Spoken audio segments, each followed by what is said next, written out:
지금까지 우겨왔던 거예요, 사실은. 지금까지. 여러분, 대학에 학생이 요즘에 입학하실 학생이 없어요. 근데 여러분, 대학이 쉽게 없어질까요? 쉽게 안 없어져요. 왜 안 없어질까요? 지방에 있는 대학들은요, 다 연고된 국회의원과 연결되어 있기 때문에 내가 그 지역의 국회의원이에요. 그 대학이 문을 닫아요. 그러면 민심이 좋아질까, 안 좋아질까요? 안 좋아지죠. 경제가 안 좋아지니까. 그러니까 어떻게든지 간에 국회의원들은 자기 지역에 있는 대학을 살리려고 길을 쓰겠죠. 그죠? 그러니까 미국처럼 어떻게 하면 미국의 대학도 마찬가지예요. 그러니까 외국에서 유학을 많이 가잖아요. 여러분, 우리도 여기 보니까 한국어 과정 막 이제 외국 학생이 들어오게 시작했거든요. 네. 이제 많아져요. 아마 점점 많아질 거예요, 아마. 이제 그런 의미에 있어서 인구수가 줄어드는 거나 또 이런 것에 이제 외국인이 없다, 다문화 시대가 아니라면 아마 이제 그런 문제가 발생할 수도 있겠죠. 그죠? 아까 많은 분이 손 드셨는데 또 다른 의견 있으신가요? 어떻게 될까요? 네, 말씀해보세요. 저는 만약에 이제 외국 다문화 문제가 사라지면요. 네. 결혼에 대한 불균형이 일어나서 네. 더 많은 나이 많은 총각들이 생길 것 같아요. 네. 제가 아까 어제도 그런 얘기 나오길래 뭐 결혼을 반드시 해야 되나 이런 생각도 가끔 되기도 하는데, 이미 여러분, 우리 주위에 외국인과 결혼하는 사람이 뭐 이게 막 신기한 시대는 지났어요. 그죠? 네. 아마 어떤 분들은 가까운 친척 중에서 또는 뭐 모르겠어요. 외국인 뭐 이렇게 며느리와 사위가 있는 분도 있는지 모르겠는데, 불과 한 십몇 년 전만 하더라도 외국인과 결혼하는 게 그렇게 일상적이지 않고, 사위가 외국인이야? 며느리가 외국인이야? 라고 얘기했는데, 지금은 이제 뭐 한 10쌍 중에 한 쌍이. 그 다음에 여러분, 이 다문화 가정이 비율적으로 제일 많은 데가 어딘지 아세요? 농어촌이요? 경기도. 경기도 중에서. 화성이요? 아니, 거기는 이제 많긴 한데, 비율적으로 보면은 포천이 제일 많대요. 포천이. 왜냐면 여기가 공업단지 이러면서 사람들이 거기도 많고, 그래서 또 다시 또 서로 사랑해서 애도 낳고 이제 이래가지고, 비율적으로 보면 포천이 굉장히 많이 있다라고 그래요. 그러니까 더 이상 이런 외국인과의 결혼이나 또 외국인 노동자와의 외국인 노동자를 보는 것은 더 이상 낯설지 않은 거죠. 그러니까 만약에 다문화 사람들이 우리나라에서 사라지면 이제 그런 문제가 발생할 수 있고, 인구가 불균형하고, 또 결혼하지 못하는 사람의 비중이 늘어나기도 하고, 또 경제의 인력이 이제 줄어들기도 하고요. 또 다른 의견 있나요? 대부분 그건 것 같아요. 대부분 거기, 그 정도로 만족하시는군요. 네, 좋습니다. 어쨌든, 다문화, 아마, 어떤 분은 그러세요. 아마 다문화 사회가 많아짐에 따라서 여러 가지 문제가 발생할 것이다. 저는 당연하게 문제가 발생하죠.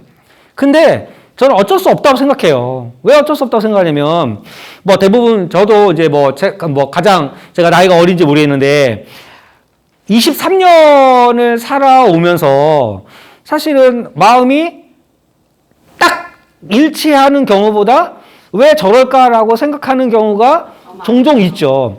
여러분, 죽고 못 살게 사랑해가지고 결혼을 해서 신혼부부가 됐어요. 자, 신혼부부들은 안 싸우겠죠? 더 싸우죠. 더 싸워. 왜 더 싸워요? 아니, 죽고 못 싸워서 결혼했는데 더 싸워요? 그렇죠. 그러니까 결국에는 30년 이상을 다른 패턴대로 살았다가 아무리 그러니까 연애할 때는 일주일에 한두 번 만났는데 지금은 이제 계속 살아야 되니까 이게 이제 삶의 태도가 달라지는 거죠. 하물며 한국 사람들끼리도 30년을 살다가 같이 살면은 맨날 싸우는데 하물며 이제 다른 문화와 다른 어떤 시스템에서 살던 사람이 우리나라에 오면 당연히 갈등이 발생할 수밖에 없고 문제가 발생할 수밖에 없다는 거죠.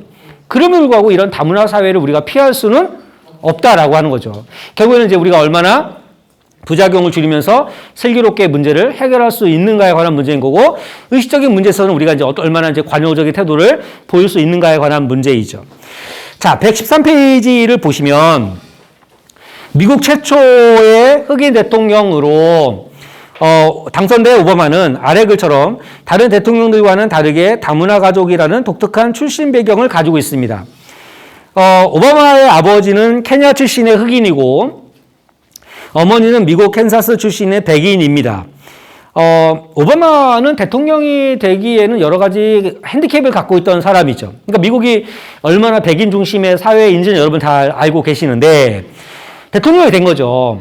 근데 이 사람이 여러 가지 좋은 역량도 있지만 또 하나의 역량이 뭐냐면 연설을 잘해요. 이 사람이. 그러니까 미국에서 발표된 게 있는데 미국에서 성공하기 위한 몇 가지 요소가 있거든요. 물론 이제 뭐 아버지가 금수저고 좋은 학벌이고 이런 게 있는데 네 번째가 뭔지 아세요? 네 번째가? 토론 능력이에요. 그러니까 내가 얼마나 말을 잘해서 상대방을 설득시킬 수 있고 내 주장을 관철시킬 수 있는지에 관한 내용이 아버지가 금수저인 것만큼이나 미국 사회에서 성공할 수 있는 요인이라는 거죠. 여러분, 오바마가 연설하고 나면 사람들이 일어나서 기립박수를 치고, 그죠? 그러니까 우리 살 때, 여러분 어때요? 케냐 그러면 여러분 이미지가 좋아요? 막 사자 뛰어다닐 것 같고, 뭐 코끼리 다닐 것 같고, 그죠? 근데 하물며 백인들은 더 말할 것도 없죠. 근데 그럼에도 불구하고 그 사람이 대통령이 된 이유는 연설과 토론 능력이 뛰어났다라고 하는 것이죠. 프랑스의 사르코치 대통령의 경우에도 마찬가지예요. 아버지는 터키인이고 어머니는 유대계 그리스인 가문 출신이라고 그래요. 자, 이렇듯 오바마와 사르코지가 미국과 프랑스에서 대통령으로 당선된 것처럼 과연 우리나라에서도 다문화 출신의 대통령이 탄생할 수 있을까요? 또 다문화 가족 출신의 대통령에 대해서 어떻게 생각하십니까? 그랬더니 아빠는 오전반에는 그러던가 말던가 내가 살아있는 동안에는 그럴 일 없으니까 이렇게 말씀하시는 분도 계시더라고요. 그렇잖아요. 제가 볼 때는 뭐 당장 1, 2년 안에 될 것 같지 않으니까 뭐 그러거나 말거나 뭐 내 생에는 그런 일이 없을 것 같으니까 그건 모르는 거예요. 그거는. 자, 네. 자, 한번 적어보세요. 다문화 가족 출신의 대통령이 탄생할 수 있을까? 그리고 그런 다문화 가족의 출신의 대통령에 대해서 여러분 어떻게 생각하십니까? 한번 거기다 적어보세요.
옛날에는 두 줄, 한 줄도 못 썼는데 네.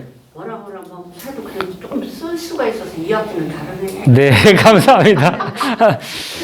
좀 이게 여러분 쓰시는 김에 좀 요점을 드리면 이제 저희가 이제 이 4학기를 하면 이제 독서 지도사 자격증을 드린다고 했잖아요.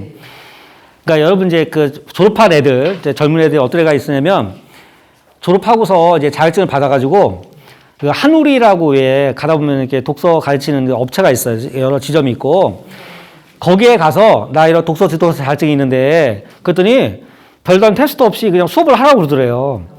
그 얘가 멋지게 사는 애예요. 어떻게 하냐면 봄, 여름, 가을은 열심히 독서 지도를 해요.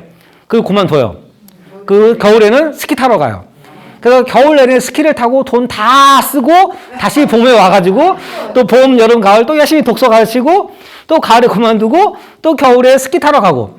근데 생각해보면 야 쟤는 왜 이렇게 삶의 연속성이 없을까라는 생각 들었는데 지금 지나고 나보면 그래 뭐 인생 뭐 있나 뭐 어차피 뭐 내 행복하게 살려고 돈을 버는 건데 굳이 저렇게까지 막 악착같이 우리 때는 야근하면 돈 준다고 하면 야근하고 또 초과하면 돈을 준다면 더 초과하고 이랬는데 지금은요 애들 그렇게 안 해요. 주말에요 아무리 돈 준다고 해도 자기 주말 일 안 하겠다는 사람 굉장히 많고 예 우리처럼 이렇게 악착같이 사는 아이들이 이제 거의 없어요. 예 없어요. 네 없어요. 없습니다. 적으로는요. 네. 한 3개월은 일을 하고 열흘은 휴가를 쓰겠대요. 네. 여행 간대요. 그리고 네. 그렇게 하고 사실 이제 국가에서 주는 돈도 너무 많아요.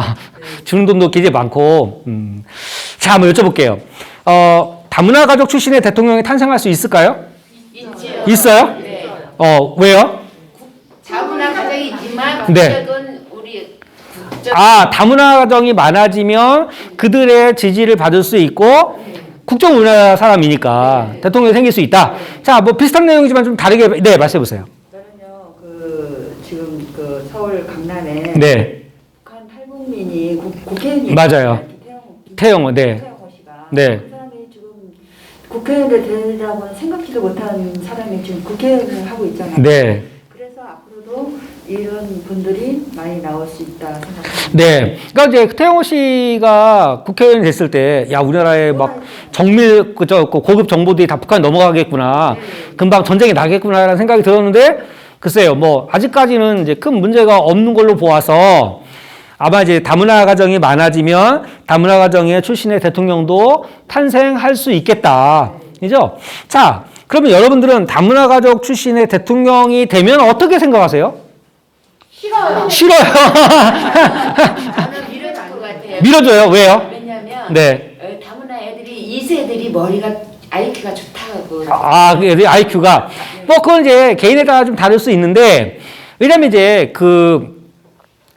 유전적으로, 그러니까 좀 더 이렇게 다양한 유전자적인 조합들이 훨씬 더 우성적이라고 그래요. 예를 들어, 어디 책에서 봤는데, 티벳인가 어느 부족은, 지금도 그런지 모르겠는데, 옛날 일기책에 보면, 여행자가 이렇게 여행을 가잖아요. 그러면 그 마을의 딸들을 그 여행자와 동침을 시킨대요. 네. 근데 그거서 그 여행자는 이제 그 여행을 가는 거예요. 그럼 그 아이가 임신하고 나면 그 아이를 마을에서 키우는 거예요. 우리 생각해보면, 아니, 왜 이렇게 비도덕적이고 이게 성윤리가 문란한가라고 생각하는데, 아까 말씀한 것처럼 시족사회이기 때문에 유전적으로 비슷한 사람들끼리 결혼해서 아이를 낳기 때문에 열성 유전자가 나타나는 거예요. 뭐 생명이 나타나거나, 옛날에 왕들이 일찍 죽은 이유도 그러니까 근친상간 했기 때문에, 왜냐면 믿을 수가 없으니까. 그래서 이제 그렇게 뭔가 이제 지나가는 여행객에게 동침을 시켜서 아이를 낳는 경우도 있는데, 아까 말씀하신 것처럼 뭐 다문화의 다른 유전적인 인종이 겹쳤을 때 그렇지 않은 경우보다 좀 더 지능적으로 우수한 사람이 나타날 수도 있죠. 자, 싫어하겠어요. 왜 싫으세요? 네. 아직까지는 네. 대한민국에 네. 그 자긍심이 있어요. 네, 자긍심. 아, 네. 굉장히 막 감정적이십니다. 자, 그 대통령 양보 못해. 뭐, 기분 나빠. 기분 나빠. 자, 네, 말씀해주세요. 네. 저는요, 지금의 그 다문화 가정에서 네. 된다면은 저는 그 사람의 민주주의 가치관과 네. 분명한 민주주의 가치관과 네. 자유와 평등, 네. 불균형의 사회의 잘못된 점을 변화시키면서 네. 실행할 수 있는 능력을 가진 인격적인 사람은 저는 뽑을 것입니다. 아, 네. 이유는 왜 그러냐면은 네. 그 사람은 그 어려운 생활을 더 많이 경험을 했기 때문에 네. 어쩌면은 더 민주주의에서 그 약자를 위해서 좀 더 그런 기반을 이해 가지고 꼭 약자보다는 사이에서 조금 소외된 이런 저기를 더 실해 나가서 조금 우리가 더 어렵게 사는 것보다 좀 평등화시켜서 조금 더 네. 가까운 근사치로 네. 상하 관계를 좁혀나갈 수 있지 않을까 이런 생각에서 저는 그렇게 한번 생각을 해봤습니다. 자, 좋습니다. 자, 이제 지금 말씀하신 내용에 대해서 약간의 이제 스피치적인 피드백을 드린다면, 우리가 어떤 발표를 할 때에는 좀 과감함도 좀 필요할 때가 있어요. 왜 그러냐면 이제 뭔가 내가 이미 할 얘기가 끝났지만 과감하게 끊지 못해서 앞에 내용이 좀 더 중복적이기보다는 과감하게 내용을 끊는 것도 필요하다라고 하는 거고 지금 좋은 아이디어. 왜냐면 인종의 문제가 아니고 민족의 문제가 아니고 결국은 얼마나 능력이 있는지에 따라서 능력이 있는 대통령이라면 지지할 것이다 라고 하는 것이고 두 번째는 강조 안 하셨지만 저는 되게 중요하게 받아들인 게 뭐냐면 이런 거죠. 그 사람이 다문화 가정에서 대통령이 됐다라고 하는 것은 일반적인 한국 사람이 대통령이 되는 것보다 쉬웠을까요? 어려웠을까요? 어려웠죠. 그러면 그런 핸디캡을 뚫고서 대통령이 됐다라고 하는 것은 훨씬 더 역량이 있는 사람이거나 능력이 있는 사람이라고 우리가 생각할 여지가 있겠죠. 그죠? 예를 들어 한국 사람인데 막 미국의 유명한 대학에 가서 교수가 됐어요. 대단한 거예요. 왜 그러냐면 사실은 한국에서 한국 교수가 되기도 어려운데 미국 사회에서 한국 사람이 교수가 되는 것은 인종적 차별을 딛고서 된 것이기 때문인 거죠. 그러니까 지금 말씀하신 대로 본다면 결국에는 이제 그 정도의 어려움을 겪고서 극복한 사람이라면 훨씬 더 역량이 있을 뿐만 아니라 그 어려운 과정을 거쳤기 때문에 훨씬 더 어려운 상황에 있는 사람들을 더 잘 이해할 수 있겠다. 그런 의미에서 아까 이제 대한민국으로서의 자부심 이게 아니라 역량이 있으면 근데 제가 잘못됐다는 건 아니에요. 그러니까 심정적으로 그렇죠. 우리가 어떻게 지금까지 지켜온 나라인데 뭐 이렇게 막 오바마처럼 이렇게 다문화 가정의 사람이 대통령이 됐다라고 하는 게 언뜻 잘 이해는 안 되지만 지금 말씀하신 것처럼 뭔가 역량이 있다면 또 대통령은 인종이 중요한 게 아니라 얼마나 리더십과 역량이 있는지가 중요하다면 기꺼이 이제 지지할 수 있겠다라고 하는 것이죠. 혹시 나는 오늘 발표를 안 해서 정말 너무 서운하다. 혹시 계세요? 했는데 또 할 수 있어요. 네. 네. 이명박 어머니도 네? 일본인 여사라고 알아들었어요. 누가요? 이명박 네. 엄마도 네. 일본인이라는 것을 뭐 많아요. 뭐 그런 이제 저는 잘은 모르는데 그 누구죠? 포스코 만든 박태준 씨인가요? 그 사람도 일본하고 되게 가깝고, 그러니까 일본하고 우리나라하고 인종적으로 되게 같아요. 같아서 뭐 잘은 모르지만 뭐 지각의 변동 때문에 뭐 같고 같은 민족이고 뭐 이런 건데 오랫동안 이제 떨어져 살다 보니까 언어와 문화가 달라진 것이고 이 한자 문화권은 뭐 거의 대등소이하다라고 이제 볼 수도 있을 것 같고요. 자. 몇몇 분들이 시간을 보시기 때문에 이제 수업을 마무리를 하도록 하겠습니다. 엄청 피곤해 하시는군요. 네. 오늘은 이제 아까 앞에서 지난 시간에 배웠던 그런, 내용들을 다시 환기하면서 결과주의와 동기주의에 관한 내용들을 언급해 드렸어요. 뭐, 이번에 이해 못 하셔도 돼요. 또 언젠가 또 다시 반복적으로 언급할 기회가 또 있을지 모르겠습니다. 그래도 이왕 나온 거니까 한 번 정도 기억해 보시려고 노력하는 것도 되게 의미가 있을 거라는 생각이 들고, 우리 수업은 단순하게 아는 것에 그치거나 기능적인 것에 그치는 것이 아니라 우리의 구체적인 삶 속에서 좀 적용할 수 있는 노력을 하는 게 중요하다. 그러니까 우리가 사람이 완전히 바뀔 수는 없어요. 하지만 10가지 중에서 한두 가지라도 내가 기존에 했던 태도가 아니라 조금 더 이해하는 태도를 보이는 것도 그것이 다른 사람을 위해서가 아니라 결국엔 나를 위해서 그것이 유익할 수 있겠다라는 생각을 가지고 좀 더 생활하신다면 조금 더 행복한 삶을 살 수 있지 않을까라는 생각이 듭니다. 교수님. 네. 저는 1학기 때 네. 칼을 안 채운 게 더 많아요. 네. 정말로. 네. 2학기 때 마음을 달림하고 네. 다른 학우들처럼 칼을 꽉 채워보고 싶은 게 제 욕심인 것 아. 같아요. 네. 네, 네. 정말 사람이 변하는군요. 근데 아까 사람이 안 변한다고 했는데 그런 거 생각하면은 1학기 때 성적이 좀 과분하긴 하죠. 그렇죠. 네, 과분합니다. 네. 과장님이 달라졌어요. 네, 네. 감사합니다. 자, 어쨌든 뭐 더 직접적으로는 뭐 우리 다 60 넘으신 분들이 같이 모여서 공부한다는 게 자기 주관이 명확하고 서로 용납이 안 되는 부분도 있겠지만 어떤 분이 이야기했던 것처럼 용납 안 되는 건 없고 이해 안 되는 거는 없기 때문에 이해하고 좀 더 이렇게 배려하고 학교 생활 하셔야지 행복하지 너무 예민하게 사사건건 생각하기 시작하면 힘들어요. 그래서 우리 다음 시간에 계속 이어서 다음 시간에는 113페이지에 관한 내용을 할 거고요. 그 다음에 122페이지 보시면 베트남에서 온 우리 엄마라는 책을 들어갈 것 같아요. 들어갈 것 같으니까 이 책은 도서관에서 이미 대출돼 있더라고요. 아마 우리 자율전공 학생들이 빌리지 않았을까 생각이 들고요. 그래서 빨리 읽으신 분들은 빨리 반납하셔서 다른 분이 읽을 수 있도록 그렇게 하시고, 그 다음에 혹시나 학생들이 건의하셔서 이 책이 뭐 한두 권밖에 없는데 우리가 자율전공에서 많은 학생들이 원하니까 한두 권 정도 더 사줄 수 있는지 도서관에 한번 문의해 보시는 것도, 뭐 안 되려면 할 수 없고, 뭐 자율전공이 뭐 한 90명 되는데 이 수업으로 계속 하면은 더 구매할 수도 있으니까 한번 건의해 보는 것도 좋은 방법이겠습니다. 자, 여러분 오늘 수업 이 정도 하겠습니다. 감사합니다. 네.